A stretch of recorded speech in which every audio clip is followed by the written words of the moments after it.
Selamat pagi anak-anak ibu semuanya. Sekarang kita belajar tema 4 sub tema 2 yaitu ilmu pengetahuan sosial ya.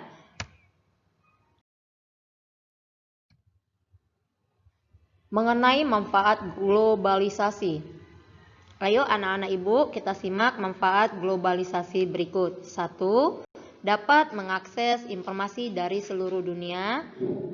Memperluas lapangan pekerjaan. 3. Memperluas pasar internasional. 4. Mempermudah dalam memenuhi kebutuhan. 5. Menciptakan kawasan yang damai, bebas, dan netral. 6. Menumbuhkan rasa saling memiliki dan toleransi antar negara. 7. Meningkatkan investasi dalam kegiatan produksi dan jumlah ekspor.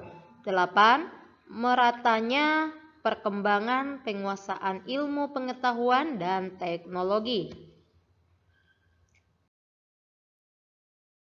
Berikut ini adalah manfaat globalisasi terhadap kerjasama Indonesia dengan negara-negara di Asia dan dunia.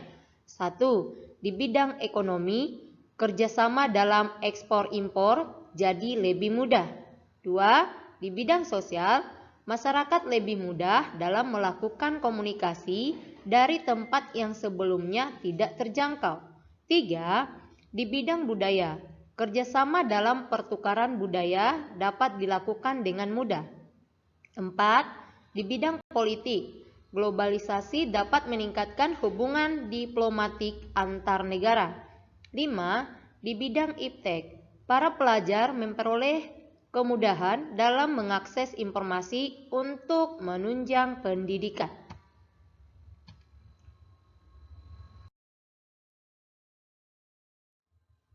Selanjutnya, kerjasama negara anggota ASEAN dalam bidang politik. Indonesia juga berperan dalam era globalisasi. Salah satu peran Indonesia adalah bergabung sebagai anggota ASEAN dan menjalin kerjasama antar negara di Asia Tenggara. Bentuk kerjasama yang dilakukan salah satunya bidang politik. Nah, ayo kita perhatikan kerjasama negara-negara ASEAN di bidang politik berikut.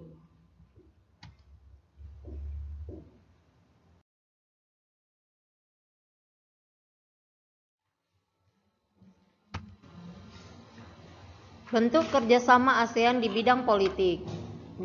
Bentuk kerjasama pembentukan masyarakat politik keamanan ASEAN. Peran Indonesia membentuk masyarakat politik keamanan ASEAN. Kedua, bentuk kerjasama pertemuan rutin Menteri Pertahanan negara-negara ASEAN. Peran Indonesia menghadiri pertemuan rutin Menteri Pertahanan negara-negara ASEAN. Bentuk kerjasama perjanjian kawasan damai, bebas, dan netral. Peran Indonesia mendukung kesepakatan wilayah Asia sebagai JOVAN, yang berarti kawasan yang damai, bebas, dan netral. Bentuk kerjasama perjanjian ekstradisi ASEAN. Peran Indonesia menegakkan perjanjian ekstradisi dengan memulangkan pelaku kasus kriminal dari negara-negara anggota ASEAN yang melarikan diri ke Indonesia. Bentuk kerjasama perjanjian negara bebas nuklir. Peran Indonesia mendukung kesepakatan perjanjian negara bebas nuklir. Bentuk kerjasama pengiriman duta besar dan konsulat. Peran Indonesia mengirim duta besar dan konsulat ke berbagai negara.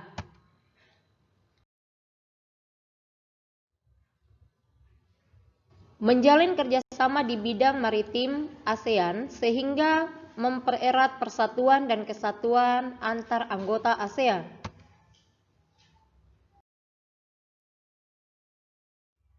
ASEAN memiliki banyak pilar kerjasama, salah satunya di bidang politik yaitu ASEAN Political atau Security Community atau Masyarakat Politik Keamanan ASEAN. Latar belakang dibentuknya APSC karena setiap negara anggota ASEAN memiliki sistem pemerintahan dan kehidupan politik yang berbeda. Pembentukan APSC bertujuan untuk mempercepat kerjasama di bidang politik dan keamanan di ASEAN, serta mewujudkan perdamaian antar anggota ASEAN dan dunia. Selanjutnya, peran Indonesia dalam kerjasama mengatasi peredaran obat-obatan terlarang. Peredaran obat-obatan terlarang menjadi kejahatan lintas negara yang harus diatasi oleh negara-negara ASEAN. Obat-obatan terlarang memberikan dampak negatif terhadap generasi muda. Stop narkoba.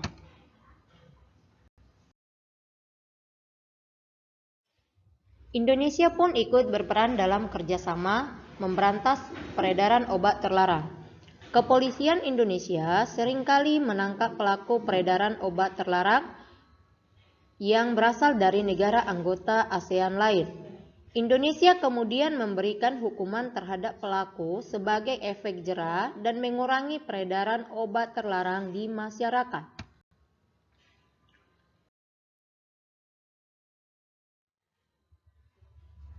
Dampak penyalahgunaan obat-obat terlarang atau narkoba bagi pengguna. 1. Mengganggu kesehatan fisik. 2. Menyebabkan stres berat. 3. Memicu berbagai tindakan kriminal.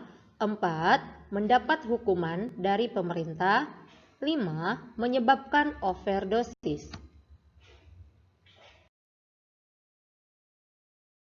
6. Merusak hubungan antar anggota keluarga. 7. Menurunkan perekonomian keluarga. 8. Menyebabkan keluarga dikucilkan dalam masyarakat. 9. Membuat keluarga menanggung rasa malu. 10. Membebani psikis anggota keluarga.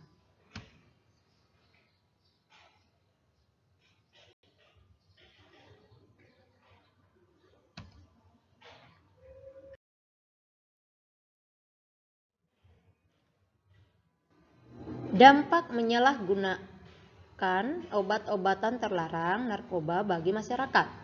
Meningkatkan angka kejahatan, meningkatkan pengangguran, meningkatkan angka kemiskinan, meningkatkan biaya penegak hukum dan pengobatan, meningkatkan perusakan fasilitas umum.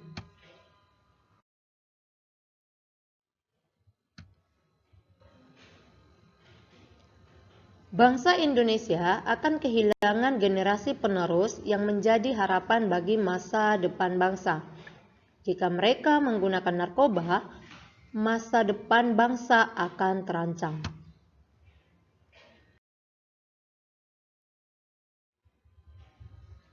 Selanjutnya, kerjasama ASEAN dalam mengatasi peredaran narkoba. Meningkatnya kejahatan narkoba akan mengancam keselamatan, keamanan, dan kesejahteraan masyarakat. Indonesia bekerja sama dengan negara-negara ASEAN menyusun langkah-langkah dalam mencapai ASEAN Drug Free 2015. Semua negara saling menukar informasi dalam hal rehabilitasi, pencegahan, dan penegakan hukum tentang masalah narkoba.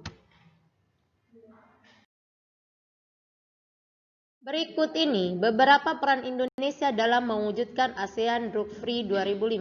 1. Membentuk Badan Narkotika Nasional atau BNN.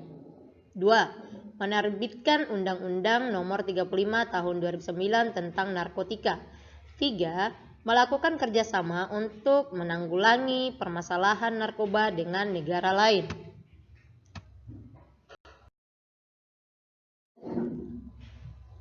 Selanjutnya, cara mencegah penyalahgunaan obat-obatan terlarang atau narkoba. 1. Menanamkan pemahaman pola hidup sehat. 2. Melakukan kegiatan-kegiatan yang positif. 3. Memperkuat iman dan takwa kepada Tuhan Yang Maha Esa. 4. Memilih lingkungan pergaulan yang bebas dari pengguna narkoba. 5. Membangun komunikasi yang baik dan hubungan yang baik dengan teman maupun keluarga.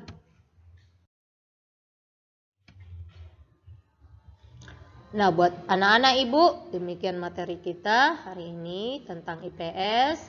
Nah, sekarang kerjakan latihan dari LKS tema 4 halaman 63 bagian 1 nomor 1 sampai 10 dan bagian 2 nomor 1, 2, 3, 4 dan 8. Nah, buat di buku latihan kerjakan dengan bagus. Terima kasih, tetap semangat.